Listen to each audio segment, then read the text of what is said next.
भरतपुरकी mayor Renu दाहालले प्रधानमन्त्री केपी ओलीलाई छेउमै राखेर असाध्यै अनुशासित ढङ्गले मर्यादित ढङ्गले साह्रै उत्कृष्ट जवाफ दिइन् हैन त सुन्नु होला। यसै गरी यो सडक यहाँ आज उद्घाटन भइराखेको छ, एकदमै खुसी पनि हामी भइराखेका छौं। देशकै एउटा नमुना अत्याधुनिक र एसियाली मापदण्डको सडकको परिचय पनि हाम्रो बागमती प्रदेशका सचिवजीले पनि यहाँ राखिसक्नु भएको छ। अहिले भर्खरको प्रस्तुतिकरणमा पनि हामीले हेरिसकेका छौं र यो बन्दै गर्दाखेरि हामी सबै खुसी छौं। चितवनवासी खुसी छौं, भरतपुरवासी खुसी छौं, स्वयं प्रधानमन्त्री सम्माननीय प्रधानमन्त्रीजी खुसी हुनुहुन्छ किनकि उहाँले नै शिलान्यास गर्नुभएको, उहाँले नै यो उद्घाटन गर्ने अवसर पनि उहाँलाई जुरेको छ। त्यसका लागि पनि म यहाँहरू सबै सिङ्गो चितवन जिल्लावासी भरतपुरवासीको तर्फबाट पनि उहाँलाई हार्दिक बधाई पनि व्यक्त गर्न चाहन्छु र हामी खुसी छौं। सबभन्दा बढी चितवनवासी, त्यसमा पनि अझ भरतपुर खण्ड भएको कारणले गर्दाखेरि हामी भरतपुरवासी धेरै खुसी छौं। सम्माननीय प्रधानमन्त्रीज्यू, यो सडक बनाउँदाखेरिका कथा व्यथाहरू धेरै छन्। म अहिले धेरै त्यो डिटेलमा पनि जान चाहिन। धेरै अब यहाँका बाधा अडचनहरू समस्याहरू धेरै थिए। 4 वर्षको अवधिमा यो 6 किलोमिटर सडक बन्यो भन्दाखेरि हामी धेरै खुसी भएका छौं। तर पनि हामी सबैको तत्परता यो आयोजना अगाडि बढाउनका लागि, हुन त यहाँ हो सचिवजीले पनि भन्नुभयो, यो एसियाली विकास बैंकको लोनबाट होइन, पूर्व पश्चिम राजमार्ग अन्तर्गतका विभिन्न ठाउँमा बनेका सडकहरू जो संघीय सरकारले ठेक्का गरेर अहिले निर्माणाधीन अवस्थामा भएका सडकहरू अलि लामो लामो दूरीका त्यसरी एउटा परियोजनाको रूपमा एसियाली बैंकको ऋण सहयोगमा त्यसरी अगाडि बढे। तर यो भरतपुर खण्डको नेपाल सरकारको बागमती भौतिक तथा पूर्वाधार तथा यातायात मन्त्रालयको आन्तरिक स्रोतबाट बजेटको व्यवस्थापन गरेर विशुद्ध भरतपुर महानगरपालिकालाई मात्रै, भरतपुर खण्डलाई मात्रै प्राथमिकतामा राखेर अगाडि बढाउने सन्दर्भमा तात्कालीन प्रधानमन्त्री, तात्कालीन सरकार, नेकपाको सरकार, तात्कालीन प्रधानमन्त्री सम्माननीय केपी शर्मा ओलीज्यू, उहाँ एक अध्यक्ष, त्यसै गरी अर्को अध्यक्ष पूर्व प्रधानमन्त्री पुष्पकमल दाहाल प्रचण्डज्यू, यही उहाँको गृह जिल्ला, उहाँ नै यहाँको संघीय सांसद हुँदाको बखतमा यसको सुरुवात गरेको कुरा पनि म यहाँ सबैलाई स्मरण गराउन चाहन्छु। यो ढङ्गले अगाडि बढ्दै गर्दाखेरि यसको डिजाइनका कुराहरू, यसको स्रोत व्यवस्थापनका कुराहरू, यसका अरू अन्तर समन्वय, सरकारी कार्य समन्वय, यी सबै कामहरूमा हामीले भरतपुर महानगरपालिका स्थानीय सरकारले खेलेको भूमिका पनि हामी सबै जानकारै छौं भन्ने पनि म स्मरण गराउन चाहन्छु।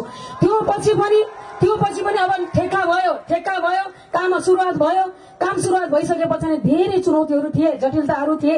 अहिले हामी जुन प्राङ्गणमा यो कार्यक्रम गरिराखेका छौं, यसको बायाँपट्टि यहाँनिर धेरै घरहरू थिए, लगभग 5-7वटा घरहरू थिए। एकजना बुढी आमा हुनुहुन्थ्यो, क्यान्सर पीडित हुनुहुन्थ्यो, एकल महिला हुनुहुन्थ्यो, लगायत अरूका पनि घरहरू थिए। वर्षौंदेखि त्यो घरहरू, त्यो मापदण्ड भित्र परेका घरहरूलाई हटाउने कुरा धेरै चुनौतीको विषय थियो र पनि महानगरपालिका स्थानीय सरकार त्यसमा एकदम सशक्त ढङ्गले अगाडि बढ्यो र यहाँको सडक डिभिजन कार्यलाई एकदमै हातमा हात दिएर अगाडि बढ्यो। त्यो मात्र होइन, आदरणीय उपस्थित सम्पूर्ण महानुभावहरू, यो गोन्द्राङदेखि पुल्चोकसम्मका सडक, यो 6 किलोमिटर सडकमा सयौं घरहरू मापदण्ड विपरीत अथवा सडक मापदण्ड भित्र बनेका थिए। कतिपयका टपहरू भत्काउनु पर्ने थियो, कतिपयका पेटीहरू भत्काउनु पर्ने थियो, कतिपयका अब टहराहरू भत्काउनु पर्ने थियो। सयौं घरहरू त्यस्ता अव्यवस्थित ढङ्गले बनेका मापदण्ड विपरीतका घरहरू भत्काउने कुरा त्यति बेला पनि धेरै नै मुस्किलको कुरा थियो। त्यसलाई पनि हामीले एकदमै व्यवस्था गरेर यो सडक बन्नुपर्छ भन्ने संकल्प बोकेर अगाडि बढ्दाखेरि विभिन्न बाधा अडचनहरू पनि भए, धेरै खालका आक्रोशहरू गुनासोहरू पनि भए। तर पनि सयौं घरहरू भत्काउने, यही एयरपोर्टको अगाडिदेखि सेनाको ब्यारेकसम्म दर्जनौं रुखहरू थिए, ती रुखहरूलाई हामीले पन्छाउने कुराहरू, रुखहरू हटायो महानगरपालिकाले भनेर किरिया बस्ने कुरा पनि अवस्था पनि बन्यो। यी सबैका एउटा बाधा अडचनका बावजुद पनि महानगरपालिकाले सडक डिभिजन कार्यालयलाई हातेमालो गरेर अगाडि बढ्यो। यो पनि म अझ स्मरण गराउन चाहन्छु। निर्माण व्यवसायी यहाँ सहदेव खड्काजी हुनुहुन्छ, सगुन जीविका निर्माण व्यवसायी सहदेव खड्काजी हुनुहुन्छ। उहाँहरू निर्माण व्यवसायले पनि यो प्रत्यक्ष अनुभूति गर्नुभएको छ। यहीँनिर निर्माणाधीन अवस्थामा यहाँनिर नाला बनाउने क्रममा गोन्द्राङ साइडमा जंगल छेउमा गैँडा मरेपछि केसहरू भयो, निर्माण व्यवसायलाई केसहरू लगाउने काम भयो। यदि ती चिजलाई सही समयमा सही ढङ्गले सम्पादन नगरेको भए, सहजीकरण समन्वय नगरेको भए यो सडक अहिले पनि अल्पत्र अवस्थामा अवस्थामा हुन्थ्यो होला, उहाँलाई मुद्दा बढेर मुद्दा खेप्ने अवस्था थियो।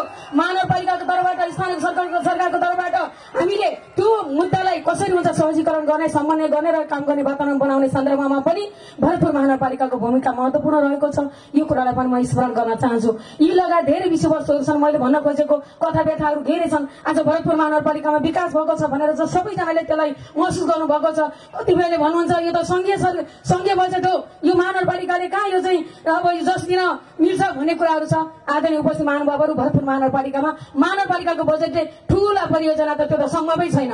हामीले महानगरपालिकाको प्रशासकीय भवन संघीय र प्रदेशको बजेट हो, महानगरपालिकाको सिटिएल संघीय बजेट हो, नारायणी तटबन्धन संघीय बजेट हो, गौतम बुद्ध क्रिकेट रंगशाला राष्ट्रिय गौरवको आयोजना, भरतपुर एयरपोर्ट विस्तार राष्ट्रिय गौरवको आयोजना, यी सबै एउटा मन्त्री परिषदले घोषणा गरेर अगाडि बढेका परियोजनाहरू हुन्। यी सबै संघीय बजेट नै हुन्, तर त्यसको तत्परता, त्यसको पहलकदमी हुनुपर्छ भनेर हुटुटी बोकेर कसले हिँड्यो भन्ने कुरालाई पनि हेक्का राख्न जरुरी छ। म यो अनुरोध गर्न चाहन्छु, हामीले विकासमा राजनीति नगरौं, विकासमा हातमालो गरौं, विकासमा हातेमालो गरौं, विकासमा सकिन्छ सहयोग गरौं। अनावश्यक यदि गलत छ भने त्यो खबरदारी पनि गरौं, गलत छ भने खबरदारी गरौं, होइन भने अनावश्यक राजनीतिक टीका टिप्पणीहरूतिर नजानका लागि पनि चितवनवासी सम्पूर्ण आदरणीय व्यक्तित्वलाई म अनुरोध गर्न चाहन्छु। जसले काम गरेका छ भने हौसला पनि दिउँ, अनावश्यक टीका टिप्पणी खुट्टा तान्ने प्रवृत्तिबाट पनि हामी मुक्त हुन जरुरी छ। यो पनि म अनुरोध गर्न चाहन्छु। आजको दिनमा हामी धेरै खुसी छौं। आदरणीय सम्पूर्ण उपस्थित महानुभावहरू, सम्माननीय प्रधानमन्त्रीज्यू, अब मैले एकदम छोटाएँ, समय व्यस्त छ। सम्माननीय प्रधानमन्त्रीज्यूको त अरू थुप्रै कार्यक्रमहरू पनि छ, उहाँको व्यस्त समय मैले धेरै लिन चाहिँदा सानो मुख धेरै बोलेर पनि भएन, तर पनि मैले यति कुरा चाहिँ भन्नुपर्छ भन्ने हिसाबले आफूले गरेको दुःख, आफूले गरेको संघर्ष, महानगरपालिकाको तर्फबाट यहाँ आदरणीय उपप्रमुखज्यू पनि हुनुहुन्छ, महानगरपालिकाको वडाध्यक्षज्यूहरू पनि हुनुहुन्छ, प्रमुख प्रशासकीय अधिकारीज्यू पनि हुनुहुन्छ। हामीले यहाँको स्थानीय तहबाट खेल्नुपर्ने भूमिकामा हामी कति पनि पछाडि परेका छैनौं, जसको कारणले गर्दाखेरि भरतपुर महानगरपालिकामा यति धेरै विकासका पूर्वाधारका योजनाहरू अगाडि बढेको कुरा पनि म यहाँलाई स्मरण गराउन चाहन्छु। अर्को, सम्माननीय प्रधानमन्त्रीज्यूलाई अब भरतपुरमा अथवा चितवन जिल्लाको हकमा गर्नुपर्ने काम उहाँलाई जानकारी छ, हुँदाहुँदै पनि स्थानीय सरकारको तर्फबाट केही ध्यानाकर्षण पनि उहाँलाई माग गर्न पाइयो नि त। हाम्रो अभिभावक हुनुहुन्छ, उहाँ संघीय सरकारको एउटा राष्ट्र प्रमुख हुनुहुन्छ, स्थानीय सरकारको तर्फबाट हामीले थोरै केही ध्यानाकर्षण उहाँ अब यहाँ स्थानीय स्तरबाट बोल्ने म मात्रै भएको कारणले गर्दाखेरि म यो कुराको ध्यानाकर्षण पनि सम्माननीय प्रधानमन्त्रीजीलाई गर्न चाहन्छु।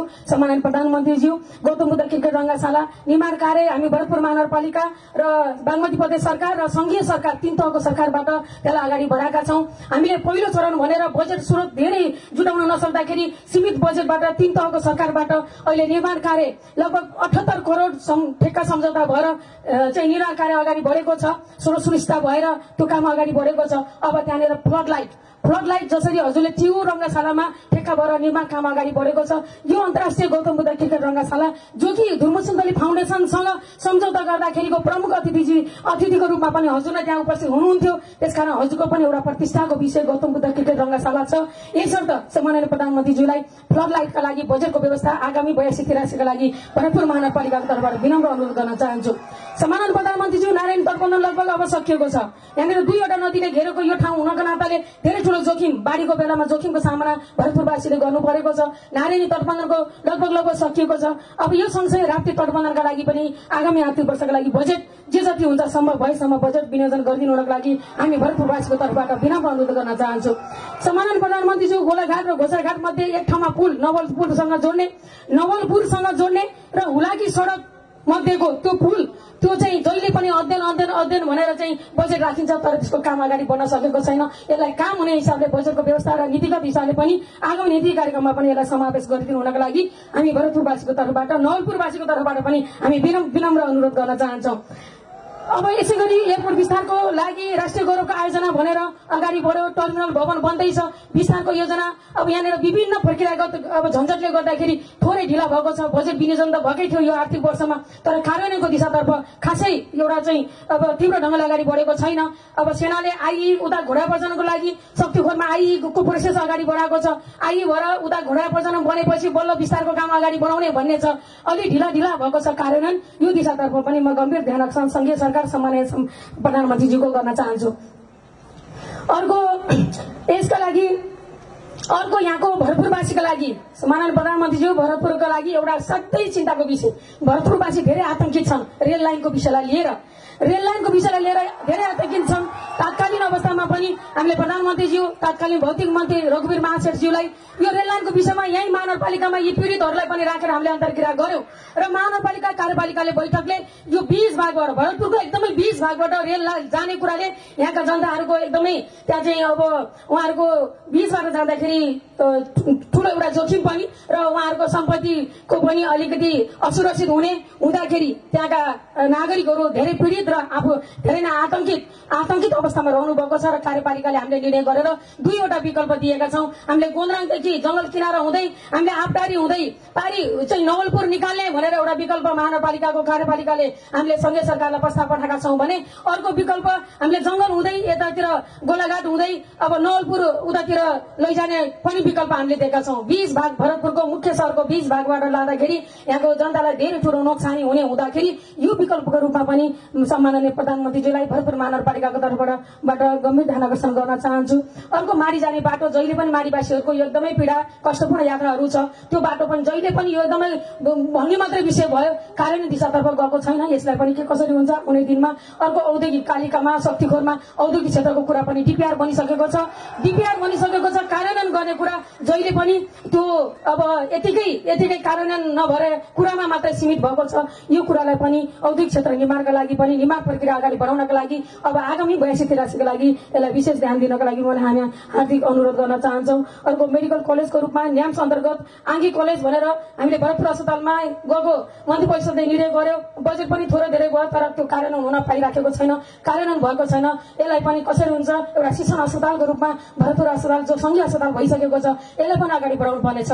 भरतपुर र सिंहको चितवनका लागि अब आगामी दिनका लागि चितवनको विकास र समृद्धिका लागि यी असाध्यै महत्वपूर्ण आयोजना परियोजनाहरू भएको कुरा सम्माननीय प्रधानमन्त्रीज्यूलाई ध्यान आकर्षण गर्दै फेरि पनि यो महत्वपूर्ण कार्यक्रममा प्रमुख अतिथिको रूपमा यस्तो व्यस्त समयका बावजुद आइदिनु भयो। सम्माननीय प्रधानमन्त्रीज्यू, माननीय मन्त्रीज्यूहरू, सबै उपस्थित महानुभावहरूलाई हामी भरतपुर महानगरपालिकाको तर्फबाट हार्दिक यहाँहरूलाई धन्यवाद व्यक्त गर्दै र यहाँहरू सबैलाई आगामी दिनमा पनि भरतपुरको विकासका लागि सबैको विगतमा जे जसरी साथ सहयोग भयो आउने दिनमा पनि यस्तै खालको साथ र सहयोगको अपेक्षा गर्दै बिदा हुन्छु। हस्, धन्यवाद, नमस्कार।